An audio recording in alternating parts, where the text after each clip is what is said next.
Hello everyone, welcome to T-SAT. నేను మీ లింగదాస్. వివిధ పోటీ పరీక్షలకి ప్రిపేర్ అవుతున్న అభ్యర్థుల కోసం టీశాట్ వారు అందిస్తున్న శిక్షణా తరగతుల్లో భాగంగా మనం ప్యూర్ మ్యాథ్స్ అనే సబ్జెక్టులోంచి మెన్సురేషన్లో వాల్యూమ్స్ అండ్ సర్ఫేస్ ఏరియాస్ అనే టాపిక్ని డిస్కస్ చేస్తూ ఉన్నాం. సో దీనిలో భాగంగా మనం శంకువు, స్తూపము, గోళము, ఘనము, దీర్ఘఘనం యొక్క ఉపరితల వైశాల్యాలు మరియు సర్ఫేస్ ఏరియాస్ పైన ప్రశ్నలు ఏ విధంగా అడుగుతున్నాడన్న విషయాన్ని మనం ఇక్కడ డిస్కస్ చేస్తూ వెళ్తున్నాం. సో ఈరోజు క్లాస్లో మనము చూడవలసిన అంశాలను ఒకసారి గమనిస్తే, చంద్రుని యొక్క వ్యాసము భూమి వ్యాసంలో సుమారు 4వ వంతు ఉంటుంది. భూమి ఘనపరిమాణంలో చంద్రుని ఘనపరిమాణము ఎన్నో వంతు ఉంటుంది, లేదంటే ఎంత భాగం ఉంటుంది అని అడుగుతున్నాడు. మీకు ఆల్రెడీ గత క్లాస్లో కూడా మీకు చెప్పున్నాము. సో వ్యాసము లేదంటే వ్యాసార్థము కనుక ఇచ్చినట్లయితే, సో వ్యాసార్థము ఎన్నవ వంతు ఉంటే, వ్యాసార్థము ఎన్నవ వంతు ఉంటే ఓకే, దాని యొక్క వాల్యూ n³ వంతు ఉంటుంది. దాని యొక్క వాల్యూ ఎంత ఉంటుందండి? n³ వంతు ఉంటుంది. వ్యాసము n రెట్లు ఉంటే, n రెట్లు ఉంటే దాని యొక్క ఘనపరిమాణము n³ రెట్లు ఉంటుంది. అంత సింపుల్ థింగ్. ఇప్పుడు నువ్వు చూడాల్సింది ఏంది? ఎన్నో వంతు ఉంది అంటున్నాడు. సో 4వ వంతు ఉంటే దాని యొక్క ఘనపరిమాణం ఎంత భాగం ఉంటుంది? కాబట్టి 4 యొక్క క్యూబ్ భాగం ఉంటుంది. సో వ్యాసము కానీ వ్యాసార్థం కానీ సేమ్. సో 4వ వంతు అంటే 4వ భాగం ఉంది కాబట్టి దాని యొక్క ఘనపరిమాణము 4³ అంటే 64వ వంతు ఉంటుంది. అంటే చంద్రుని యొక్క ఘనపరిమాణము భూమి యొక్క ఘనపరిమాణంలో 64వ భాగం ఉంటుంది. అది 64వ వంతుగా మనం ఇక్కడ చూస్తాము. Okay, clear. నెక్స్ట్ వన్ చూస్తే, ఒక రోడ్డును చదును చేయడానికి దానిపై ఒక రోడ్డు రోలరు 750 పూర్తి భ్రమణాలు చేయవలసి ఉంది. ఆ రోడ్డు రోలర్ వ్యాసము 84 సెంటీమీటర్లు మరియు పొడవు 1 మీటర్ అయితే రోడ్డు వైశాల్యాన్ని కనుగొనండి. ఓకే, సో ఇప్పుడు రోడ్ రోలరు ఈ విధంగా ఉంటుందండి. సో ఇలా రోడ్ రోలర్ అనేది ఉంటుంది. సో ఇది రోడ్డు పైన దీని యొక్క వక్రతల వైశాల్యం ఏదైతే ఉందో, అంటే కర్వ్డ్ సర్ఫేస్ ఏరియా రోడ్డు పైన దొర్లుతూ వెళ్తుంది. మీరు మామూలుగా ఏదైనా వాటర్ బాటిల్ తీసుకొని మీరు కింద భూమి పైన దొర్లించండి, ఏం దొర్లుద్ది? ఆ వాటర్ బాటిల్కి చుట్టూ ఉన్న భాగం మాత్రమే భూమి పైన దొర్లుతూ వెళ్తుంది. అదేవిధంగా రోడ్డు రోలర్ ఏదైతే ఉందో అది భూమి పైన చదును చేయాలంటే దాని యొక్క వక్రతల వైశాల్యము దొర్లుతూ వెళ్ళాలి. సో ఎన్ని భ్రమణాలు చేస్తే అంత వక్రతల వైశాల్యం ఉన్న ఏరియా చదును కాబడుతుంది. ఇక్కడ ఎన్ని భ్రమణాలు చేసింది? 750 భ్రమణాలు చేసింది. కాబట్టి మొత్తము రోడ్డు వైశాల్యము,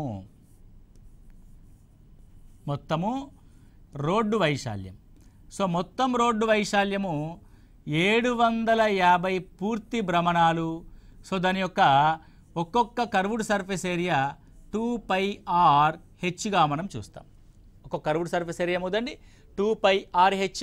అలాంటి 750 భ్రమణాలు కాబట్టి 750 వక్రతల వైశాల్యాన్ని మనం ఇక్కడ తీసుకోవడం జరుగుద్ది. సో 750 × 2 1500. పై అంటే 22/7. ఆరుగా దేన్ని ఇచ్చాడంటే 84 సెంటీమీటర్లు వ్యాసంగా ఇచ్చాడు. సో వ్యాసము 84 సెంటీమీటర్ అంటే వ్యాసార్థం ఎంత? So when diameter 84 centimetres, then radius will be 42 centimetres. Radius ఏమవుతుందండి?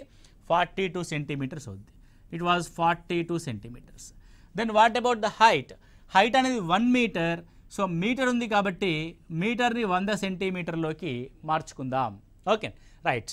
లేదు అని అంటే మీటర్ని అదే విధంగా ఉంచి, 1 మీటర్ని అదే విధంగా ఉంచి ఈ వ్యాసార్థాన్నే మనం మీటర్లోకి మారుద్దాం.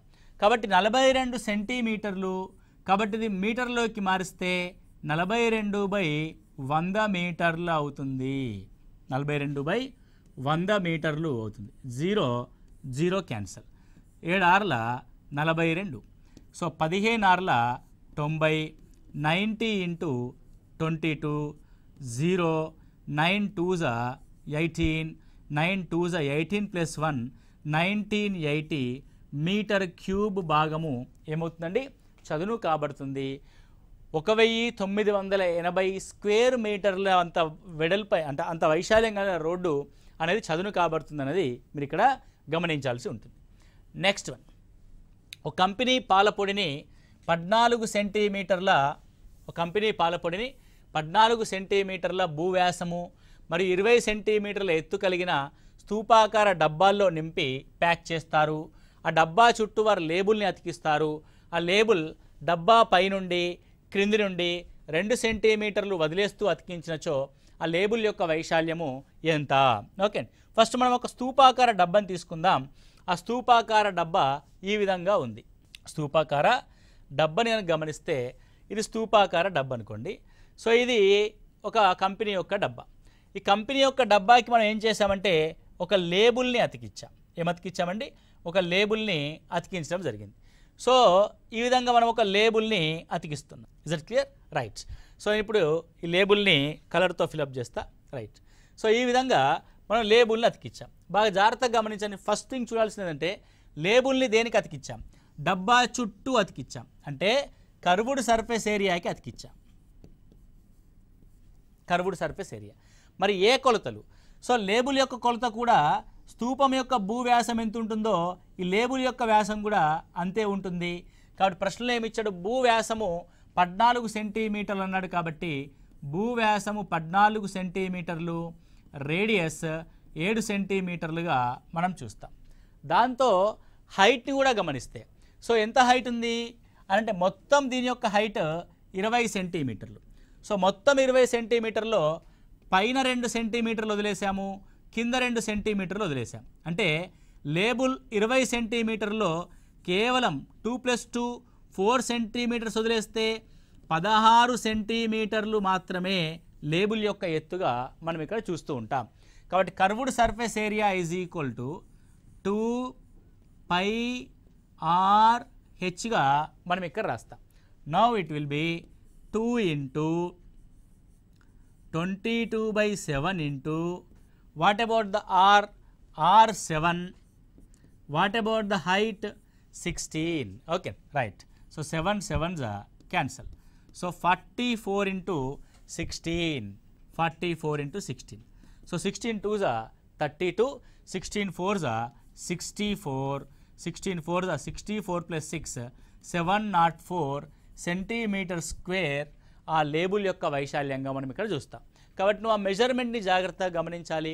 స్తూపాకార డబ్బా, ఆ డబ్బా యొక్క వ్యాసము, స్తూపం యొక్క వ్యాసము, ఆ లేబుల్ యొక్క వ్యాసము రెండు సమానంగా ఉంటుంది. దాంట్లో మనం హైట్ని కనుక గమనిస్తే మొత్తం 20 సెంటీమీటర్ల హైట్లో పైన 2 సెంటీమీటర్లు, కింద 2 సెంటీమీటర్లు, మొత్తం 4 సెంటీమీటర్లు వదిలేసిన ఆ లేబుల్ యొక్క వైశాల్యాన్ని మనం ఇక్కడ కనుక్కున్నాము. Okay, very simple problem. Next one చూస్తే భూ వైశాల్యము 180 సెంటీమీటర్ స్క్వేర్ మరియు ఘనపరిమాణము 900 సెంటీమీటర్ క్యూబ్గా గల స్తూపం యొక్క ఎత్తుని కనుగొనండి. ఓకే, సో స్తూపం యొక్క భూ వైశాల్యం ఎంత ఇచ్చాడు?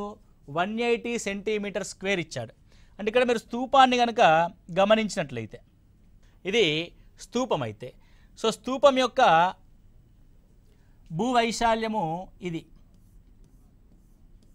This is భూవైశాల్యం. భూవైశాల్యం ఎంత ఇచ్చాం మనము? 180 సెంటీమీటర్ స్క్వేర్ ఇచ్చాం. Right.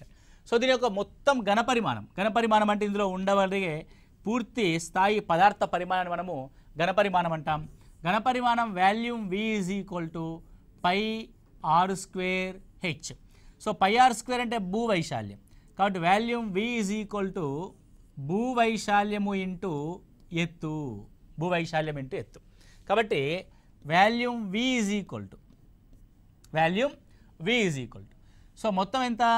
900 centimeter square, centimeter cube. That is equal to భూవైశాల్యం ఎంత? 180 centimeter square into height. So 18×5 90. So then height is equal to 5 సెంటీమీటర్లుగా మనం ఇక్కడ రికగ్నైజ్ చేసాం. So height is equal to 5 centimetres. Okay, clear? Right. Next one చూస్తే ఒక దీర్ఘగణం కొలతలు 60 సెంటీమీటర్లు, 54 సెంటీమీటర్లు, 30 సెంటీమీటర్లు. ఇందులో భుజం 6 సెంటీమీటర్లుగా గల ఉన్న చిన్న గణాలని ఎన్ని ఉంచవచ్చు? సో ఒక దీర్ఘగణం ఏదైతే ఉందో ఆ దీర్ఘగణంలో చిన్న చిన్న గణాలని మనము ఫిలప్ చేయాలనుకోండి. ఫర్ ఎగ్జాంపుల్ ఒక పెద్ద కాటన్ బాక్స్ ఉంది. ఆ కాటన్ బాక్స్లో చిన్న చిన్న ఐటమ్స్ అంటే సౌపెట్టెలు పెట్టామనుకోండి. అంటే ఎన్ని సబ్బు పెట్టెలు పడతాయి అని అంటే ఆ కాటన్ బాక్స్ యొక్క ఘనపరిమాణం ఎంత ఉంటుందో అన్ని సబ్బు పెట్టెలు పడతాయి.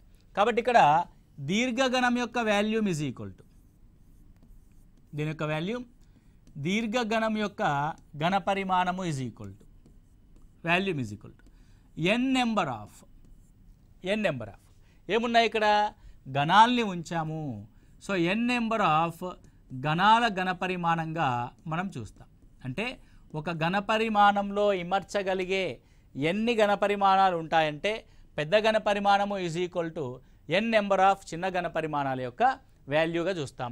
సో పెద్ద ఘనపరిమాణం ఏంటి 60 into 54 into 30 that is equal to N number of గణాలు. ఒక్కొక్క గణం యొక్క ఘనపరిమాణము 6 ఇంటూ 6 ఇంటూ 6. సో 6 5ల 30, 6 6 9ల 54, 6 6 10ల 60, 9 5 45, 450 ఎన్ నెంబర్ ఆఫ్ ఐటమ్స్ అనేటివి మనకి ఇక్కడ పట్టడం జరుగుతుంది. 450 పెట్టెలు చిన్న చిన్న గణాలని మనం ఇక్కడ ఉంచవచ్చు. నెక్స్ట్, సమగణం యొక్క ప్రతి అంచుని రెట్టింపు చేస్తే వైశాల్యము ఎన్ని రెట్లు పెరుగుతుంది? మీకు ఇందాకే ఆల్రెడీ ప్రీవియస్ క్లాస్లో కూడా డిస్కస్ చేసాం మనము. గోళము మరియు భుజానికి సంబంధించిన, అంటే గోళం యొక్క వ్యాసార్థము మరి ఒక గణం యొక్క భుజము వాల్యూ వచ్చినప్పుడు మనకు ఆ వాల్యూస్ అనేవి ఏ విధంగా మారుతాయి అన్నది. సో ఉపరితల వైశాల్యం ఏమవుతుందంటే భుజము రెట్టింపు అయితే, భుజం ఏమవుతుంది? రెట్టింపు అవుతుంది. రెట్టింపు అవుతాయి. ద ఫస్ట్ వెరీ క్వశ్చన్, ఉపరితల వైశాల్యం ఏమవుతుంది? That of surface area. ఉపరితల వైశాల్యం ఏమవుతుందంటే రెట్టింపుకి స్క్వేర్ అంటే 4 రెట్లు అవుతుంది. రైట్. అండ్ సెకండ్ వన్, ఘనపరిమాణం ఏమవుతుంది? ఘనపరిమాణం రెట్టింపుకి క్యూబ్ అంటే 2 క్యూబ్ అంటే 8 రెట్లు అవుతుంది. 2 క్యూబ్ అంటే ఏమవుతుంది? 8 రెట్లు అవ్వడం జరుగుతుంది. సో ఈ విధంగా మనము చూస్తాం. నెక్స్ట్ వన్, ఒక్కొక్క సమగణం ఘనపరిమాణము 64 సెంటీమీటర్ క్యూబ్ గల 2 సమగణాలను ఒకదాని చివర మరొకటి అతికించారు. ఆ విధంగా ఏర్పడిన దీర్ఘగణం యొక్క ఉపరితల వైశాల్యాన్ని కనుగొనండి. ఇప్పుడు ఏం చేద్దామంటే మనము 2 సమగణాలని తీసుకుందాం. 2 సమగణాలని తీసుకుందాం. ఇది ఒక గణం. ఓకే. సో సేమ్ కొలత కలిగిన ఇంకో గణాన్ని కనుక మనం గమనిస్తే, సో సేమ్ గణాన్ని మనం ఇక్కడ తీసుకొని ఏం చేసినామంటే పక్క పక్కన వీటిని యాడ్ చేసాం. 2 గణాలని మనం పక్క పక్కన యాడ్ చేసినాం కదా. ఫస్ట్ ఒక్కొక్క గణం గురించి మనం మాట్లాడదాం. 64 సెంటీమీటర్ క్యూబ్ ఘనపరిమాణం. సో గణం యొక్క ఘనపరిమాణం ఏమవుద్దంటే ఏ క్యూబ్ అంటే భుజం యొక్క క్యూబ్ అవుద్ది. That is equal to 64 centimetre cube. మరి భుజం ఏమవుద్ది? 64 ఎవరి యొక్క క్యూబ్? 4 సెంటీమీటర్ యొక్క క్యూబ్. అంటే దీని యొక్క అర్థమైందంటే ఈ భుజం 4 సెంటీమీటర్లు, ఈ భుజం 4 సెంటీమీటర్లు, దీని యొక్క ఎత్తు కూడా 4 సెంటీమీటర్లు. ఇప్పుడు ఈ భుజం 4 సెంటీమీటర్లే, దీని యొక్క ఎత్తు 4 సెంటీమీటర్లు, ఇది 4 సెంటీమీటర్లు. అంటే జాగ్రత్తగా మీరు గమనిస్తే 2 గణాలని పక్క పక్కన పెడితే దాని యొక్క 2 గణాల భుజాల యొక్క పొడవుల మొత్తము దాని యొక్క లెంత్ అవుద్ది. సో ఇది ఎల్ అవుద్ది. That L is equal to 8 centimetres. ఇది బి అవుద్ది, ఇది హైట్ అవుద్ది హెచ్. మరి ఏమన్నాడు ఇప్పుడు? ఈ విధంగా ఏర్పడిన దీర్ఘగణం యొక్క ఉపరితల వైశాల్యాన్ని కనుగొనండి. సో ఉపరితల వైశాల్యం అంటే అర్థం 2 of LB plus BH plus LH. ఉపరితల వైశాల్యం అంటే సంపూర్ణతల వైశాల్యం అని ఇక్కడ కనుక్కోవడం జరుగుతుంది. సో 2 ఇంటూ ఎల్బి అని అంటే 8 ఇంటూ 4 ప్లస్ బిహెచ్ అంటే 4 ఇంటూ 4 ప్లస్ ఎల్హెచ్ అంటే 8 into 4. Okay. Now 8 4s are 32 plus 4 4s are 16, 8 4s are 32. 64 plus 16, 82s are 160 centimetre square. So ఆ విధంగా 2 గణాలని పక్క పక్కన అటాచ్ చేసి ఒక దీర్ఘగణాన్ని కనుక ఏర్పరిస్తే ఆ దీర్ఘగణంతో ఏర్పడే ఉపరితల వైశాల్యం వాల్యూ ఏమవుతుందంటే 160 సెంటీమీటర్ స్క్వేర్ అవుతుంది. Okay, clear, right. నెక్స్ట్, ఒక అర్ధగోళంపై గుళ్ళ స్తూపం అమర్చినట్లు ఒక పాత్ర ఉంది. దాని అర్ధగోళ వ్యాసము 14 సెంటీమీటర్లు మరియు పాత్ర మొత్తం ఎత్తు 13 సెంటీమీటర్లు అయితే ఆ పాత్ర యొక్క అంతర వైశాల్యాన్ని కనుగొనండి. పాత్ర యొక్క ఏం కనుక్కోవాలి? అంతర వైశాల్యాన్ని మనం కనుక్కోవాలి. సో ఏమంటున్నా, ఒక అర్ధగోళంపై గుళ్ళ స్తూపం అమర్చినట్టు ఉంది. ఇప్పుడు ఇది అర్ధగోళం, రైట్? ఈ విధంగా మనకు ఒక అర్ధగోళం అనేది ఉంది. దీనిపైన ఒక స్తూపం అమర్చినట్టుగా ఉంది. ఏమర్చాం మనం? దీన్ని స్తూపము అమర్చాం. అంటే ఎగ్జాక్ట్గా రెండు ఒకే రకమైన వైశాల్యాలని కలిగి ఉంటుంది, అంటే వ్యాసార్థాలని కలిగి ఉంటుంది అన్నమాట అర్థం.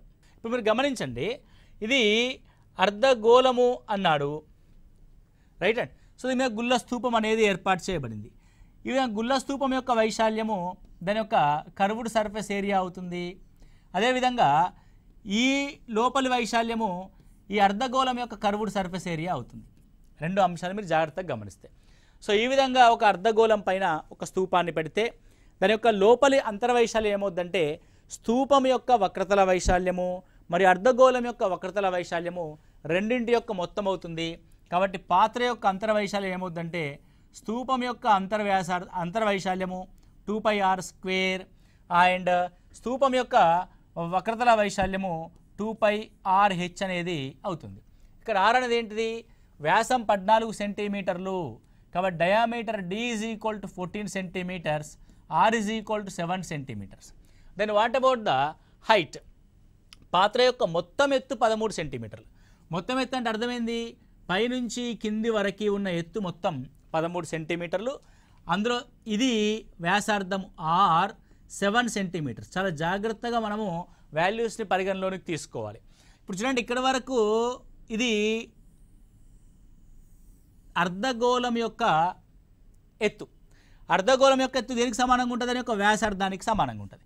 మొత్తం 13లో ఇక్కడి వరకు దానికి ఉన్న హైట్ 7 సెంటీమీటర్లు అయితే మిగిలిన హైట్ ఎంత అంటే స్తూపం యొక్క హైట్ మాత్రం 6 సెంటీమీటర్లుగా తీసుకోవాలి. స్తూపం యొక్క హైట్ దేనిగా తీసుకుంటాం? 6 సెంటీమీటర్లు. నా 2πr²లో r ఈజ్ ద కామన్ కాబట్టి 2πrని కామన్ తీసి r + hని మనం ఇక్కడ రాద్దాం. So 2 × 22/7 × r the value is 7, that is 7 + 6 ఎంతంటే 7 + 6 13, 7 7 క్యాన్సల్.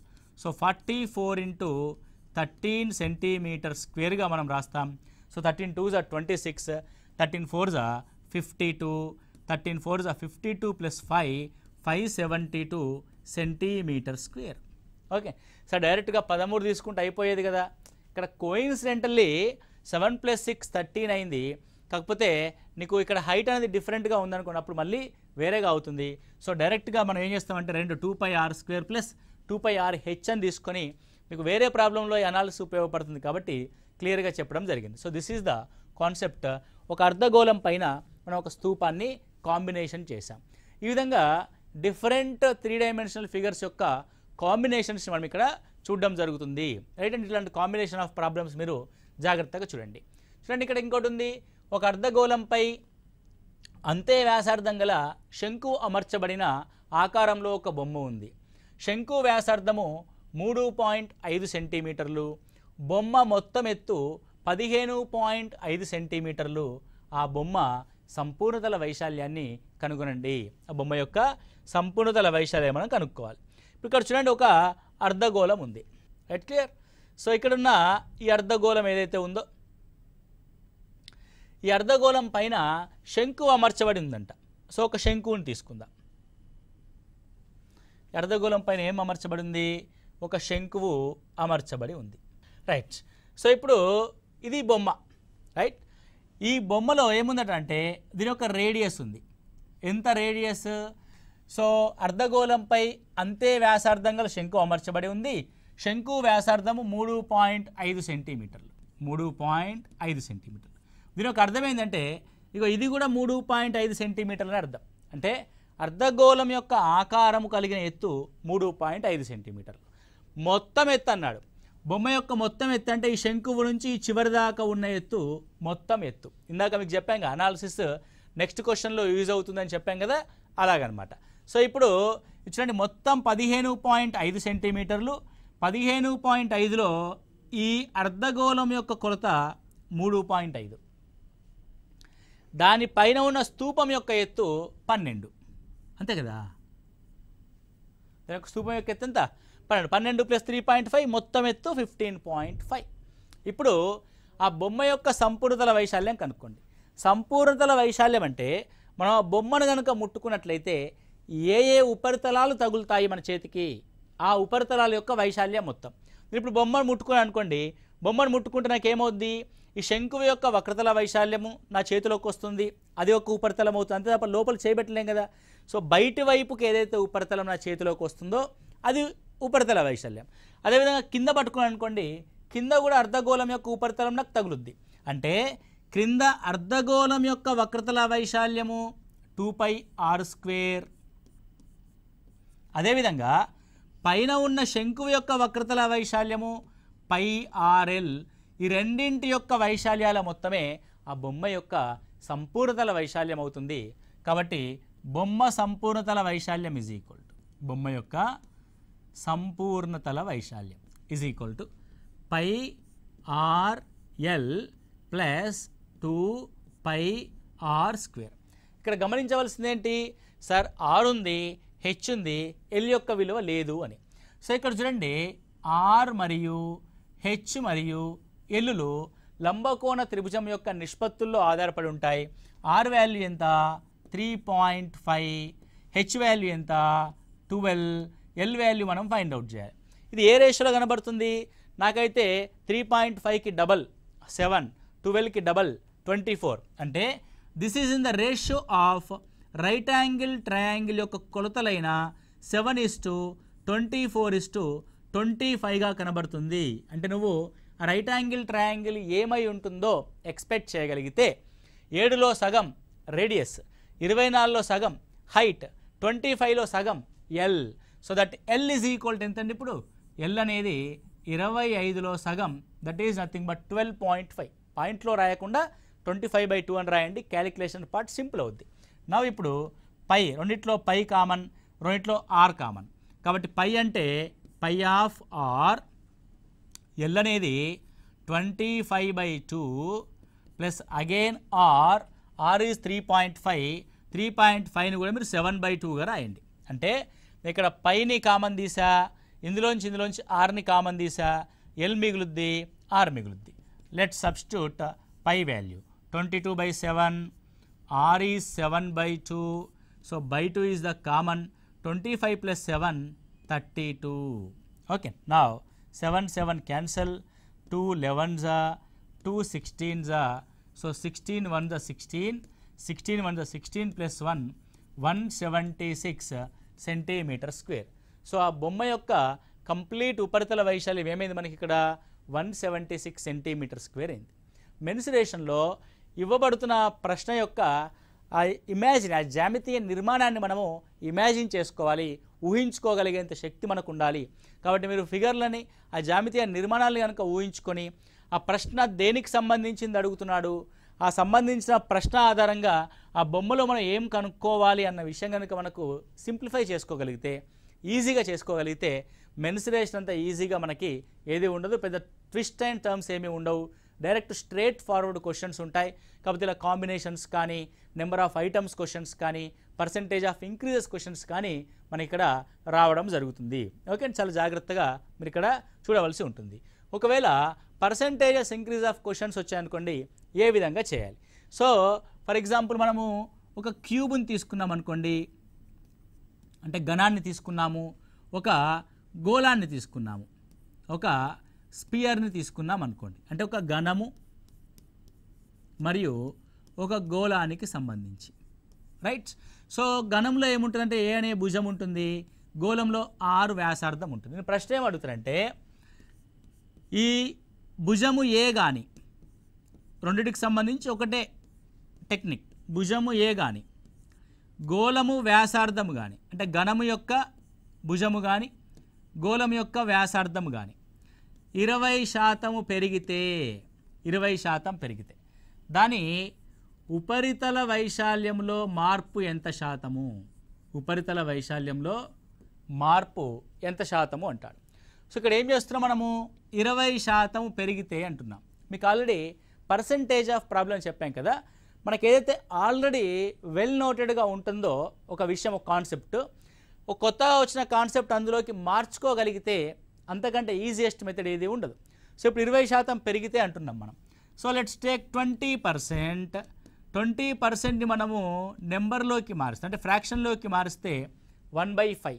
అంటే అర్థం ఒరిజినల్ కొలత 5 యూనిట్లుంటే దాని మీద 1 యూనిట్ పెరిగితే ఏమవుద్దండి? 5లో 1 పెరిగితే 6 అవుద్ది. అంటే మన యొక్క భుజాలు మరియు వ్యాసార్థాల యొక్క నిష్పత్తి 5:6. తగ్గితే 5లోంచి 1 తగ్గి 4 అవుద్ది. ఇప్పుడు ఉపరితల వైశాల్యాలు రాద్దాం మనం. ఉపరితల వైశాల్యం మీకేం చెప్పా? భుజాలకి లేదంటే వ్యాసార్థాలకి స్క్వేర్లో ఉంటుందని చెప్పా. కాబట్టి 5 యొక్క స్క్వేర్ 25, 6 యొక్క square 36. It is increased by 11 units. పెరిగిన శాతం 11/25. To get the percentage value multiply with 100. So 11 × 4 44% పెరుగును. చూడండి, ఆల్రెడీ తెలిసిన పర్సంటేజ్, అంటే పర్సంటేజ్ మనం రేషియోలోకి మార్చడం ద్వారా ఎంత సింప్లిఫై అయిందో. అదే వాల్యూమ్ విషయానికి వస్తే, ఘనపరిమాణాల విషయానికి వస్తే 5 యొక్క క్యూబ్ 5 స్క్వేర్ 25, 25 స్క్వేర్ 125, వాల్యూమ్ 125 ఉంటుంది. 6 యూనిట్ల వ్యాసార్థం కలిగిన గోళం యొక్క ఘనపరిమాణం ఎంత ఉంటుంది? 6 6 36, 6 6 36, 3 పైకి 6 18 అంటే 216గా ఉంటుంది. ఇప్పుడు చూడండి, 125 నుంచి 216 పెరిగింది. అంటే ఎంత పెరిగింది అని మనం అనుకుంటున్నాం ఇక్కడ? ఎంత పెరిగిందంటే 125 నుంచి 216 అంటే. సో 125 అంటే ఇక్కడ ఒక 75, ఇక్కడ ఒక 10, 85 + 6 91 పెరిగింది. Increased by 91 out of 125 into 100. So 25 5s 25 4s, 4 1s 4, 4 9s 36/5. So 5 7s 35, 5 2s 10, 5 8s 40. 72.8% ఘనపరిమాణం అనేది ఇంక్రీజ్ అయింది. కాబట్టి పర్సెంటైల్ ప్రాబ్లమ్స్ వచ్చినప్పుడు ఈ విధంగా చేయండి. మీకు అర్థమెటిక్లో పర్సెంటేజ్ అనే చాప్టర్లో దీని గురించి డీటెయిల్గా చర్చించడం జరుగుద్ది. సో దీనికి ఒకవేళ మెన్సురేషన్ని పర్సెంటేజ్ని ఇంటర్లింక్ చేసి కనుక ప్రశ్న ఇస్తే ఈ విధంగా చేయడానికి ప్రయత్నం చేయండి. సో ఇది మనము టీశాట్ శిక్షణా తరగతుల్లో భాగంగా ప్యూర్ మ్యాథ్స్ అనే సబ్జెక్టులోంచి మెన్సురేషన్లో ఉపరితలాలు మరియు ఘనపరిమాణాలు అనే చాప్టర్ని డిస్కస్ చేసి ఉన్నాం.